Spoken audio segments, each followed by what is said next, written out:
Morning and welcome to episode 20 of our Project Hybrid bike build, P400, the hybrid. That's 2 weeks in a row now. Yeah, I hope it's not getting a bit long-winded with it being 20 parts now.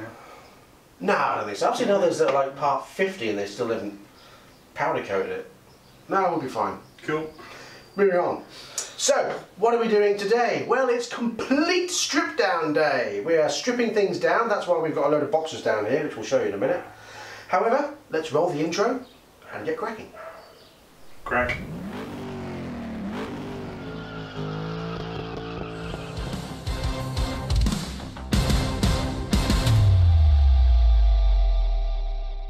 Once again, we cannot stress how important it is to have this book, especially when it comes to wiring, because it's a bit of a nightmare without it. However, why is this book here? Well, Thing. Yes! Now, I can't take credit for that because last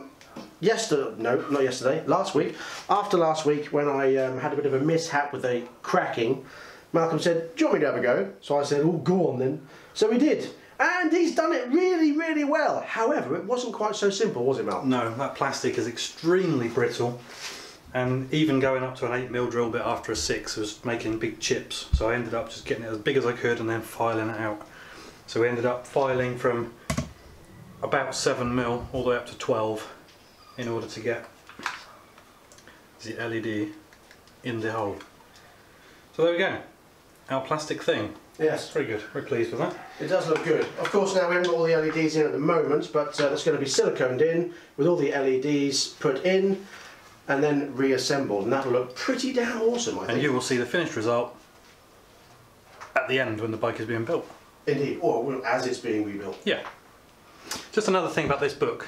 Yes, yes, yes. Can we please just strip the bike down? Forget the book. Yeah, but the book's important. It is important. However, the bike stripping down is also important, and they don't need to know too much about the book. Buy it if you want to know more about it. Right, what's the first thing?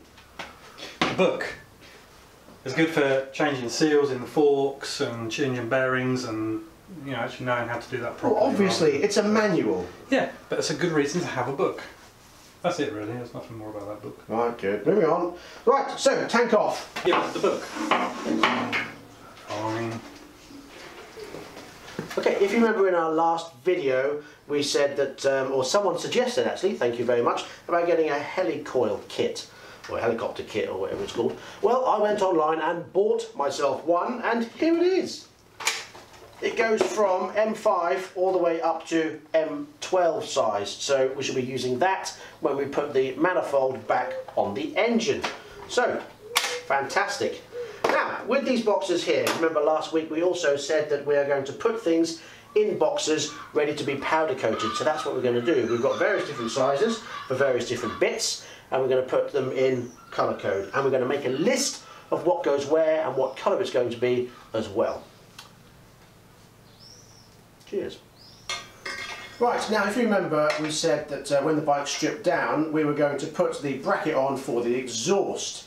We weren't going to weld it, and I sat in traffic this morning to go and get the welder. It's not here because Malcolm's using it to do his car. However, because of the wonderful system and the way the traffic works in this town, we couldn't get it, because if one is slightly blocked, one route over the river is slightly blocked, the other one is a nightmare. Yeah. So I sat for 10 minutes not moving at 9 o'clock this morning. So what we're going to do is to put it in position and use the video to see, and it can't really go anywhere else because it sits right in the groove. It just locates itself, just like that. In there, look, you can see it sits right in the groove. Very nice. And it welds onto the bottom, and it doesn't really go anywhere except there, does it? No. So once it's done, once it's stripped down, we will weld that in place. In there. And anyway, we also have a little bit of tweaking on the exhaust anyway. It can be moved slightly on that bracket. Yeah, this bit's not welded yet. No, and that bracket is not really very sturdy, so we can always move it anyway, but can't really go anywhere else other than in that position. So I'm just going to move around, if you can put that in. So once this is welded in place, this will also be sprayed as part of the frame. So this will be gunmetal. It's quite interesting to see whether you can get it in the right spot. I can't. Where's the thing? That's there. In fact, almost the same colour as it is now, but shinier and more metallic. There, exactly there. Fantastic. So we can see that and we can make referrals to it. What I'm also going to do is take photographs with my phone from that angle and the rear angle, so we can get a good idea anyway. Welcome. Tell the ladies and gentlemen what you're doing and why, please. What am I doing? I am taking photographs of anything that's not original, because we can't refer to the book to sort out problems if it's not in there. Okay. Plain and simple. So anything we've done, taken pictures of, so we've got reference to it and we can keep them in a folder somewhere, and we know where it all goes and we know what's what. and what's what. Yeah. So any wiring that I've changed, any stuff up here, where I've routed cables, where I've mounted stuff on the other side there in the electronics department.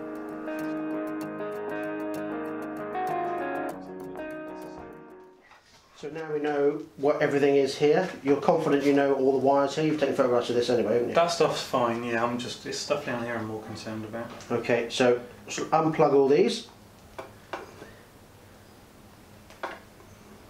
and take them all away. This is the best part. It's the easiest part. Taking stuff off. So that's loose, that's loose. The resistors. There's the block. Yeah, but it's finding where they were plugged into. You know what goes in where, yes? Oh yeah, that's fine. Okay. I'm glad you do. It is so hot today. Ridiculously hot. I mean, obviously we haven't had any rain in England now for about 7 weeks. No rain whatsoever. Well, certainly not here anyway. And it's ridiculously hot at the moment. It's about 33, 34 degrees, I think. Apparently it's going to get hotter this weekend. So anyone out there in any other country that isn't England who says, it always rains in England, rubbish!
So to make sure we've got it right, getting the engine in and out so we don't damage the powder coat once it's all done, we're just going to try and put it back in again and get it out again to make sure we've got the right pattern of twists and turns.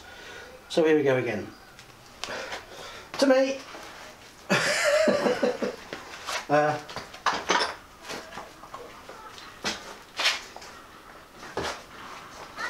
no. Right. That's the bottom goes in. So bottom something. Yeah.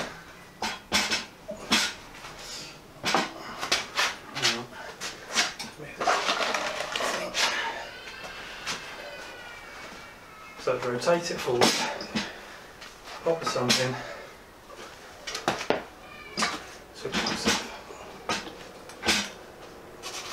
and then down. That's it. That's in.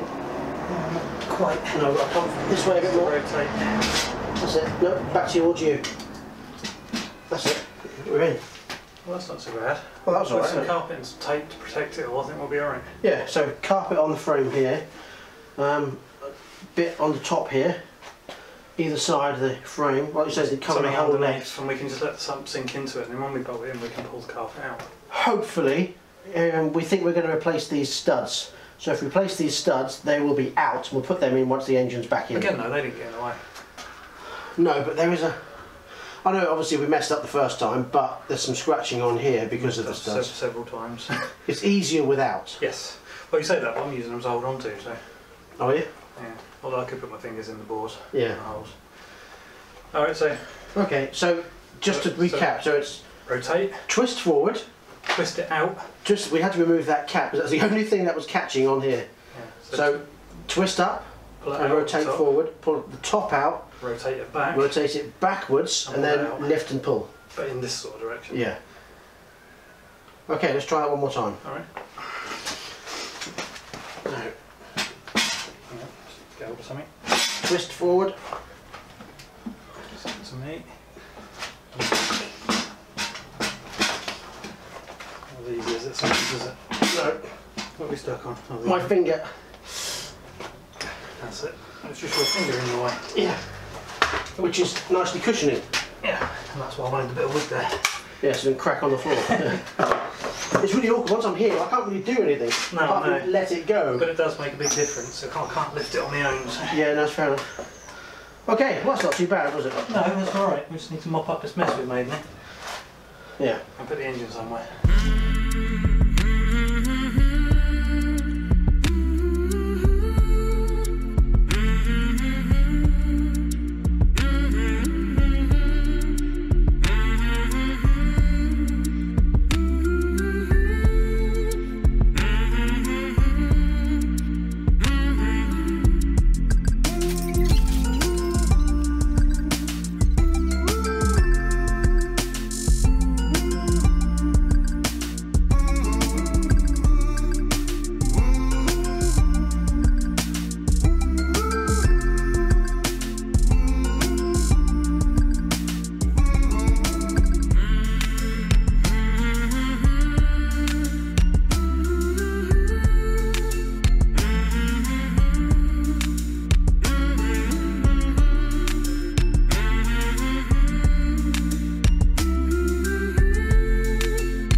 So here we have our boxes. We've got our orange box, that's the mudguard and the two side panels, and of course the tank, but that's not in there. We've got our gunmetal box with the brackets and the yoke and the bottom of the yoke there with the shaft still in it, that has to come out. We have our box of black bits, that needs tidying up before that's off to be sprayed and powder coated, sorry.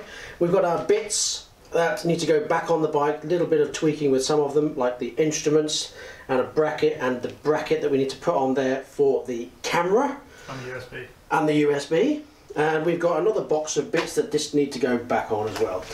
Tank, that's going to be orange of course. The wheels, which we need to change the bearings on, and that will come in another video. Our carburetors, which we need to get rejetted once the bike is all done. and our engine, which we'll be sorting that out in another video as well. So here we have the frame all stripped down. With the exception of the bearing races. Yes, which is in there and one in the bottom there. Now, what comes next? Well, in the next video we'll be going through all the little bits that need doing, and Malcolm's going to expand on that now. Yeah, so we've only welded in things from the top, basically because the bike was sat on its wheels and it was easier just to weld in from the top. Now we can flip the frame upside down, we can get right round everything, weld it all in place. We need to Weld on the reposition exhaust bracket as well. Exhaust bracket, the rear light thing on the back here, little plate. Yep. Anything that needs tidying up we can do now the frame is stripped. Like you were going to say before I cut you off rudely, I apologise for that. We need to lower this side of the arm slightly because that's what's making the battery box twisted. Now we've turned it the other way. So we just need to put this arm down slightly, cut off the weld there and move it down by, what, 3 mil, 4 mil? 5 mil? Yeah, 5 mil or so. That's it, yes. To be fair, this end is not actually attached, so maybe we'll just move this side up. Indeed. So, there we go. Thank you very much for joining us. If you've got any comments or questions, please leave them below. And until next time, please ride and drive carefully, but stay tuned because we have another video coming up. And please, Malcolm, tell us what that's about. No, don't. No, I'm not going to tell you about it. You can watch it in the next video. It's coming up. Right and exciting. It's something that involves you. Yes. So please stay tuned for that one. That'll be uploaded just after this video. But, like I said, until next time, please ride and drive carefully. But have fun! I win! Until next time, please ride and drive carefully, but have fun.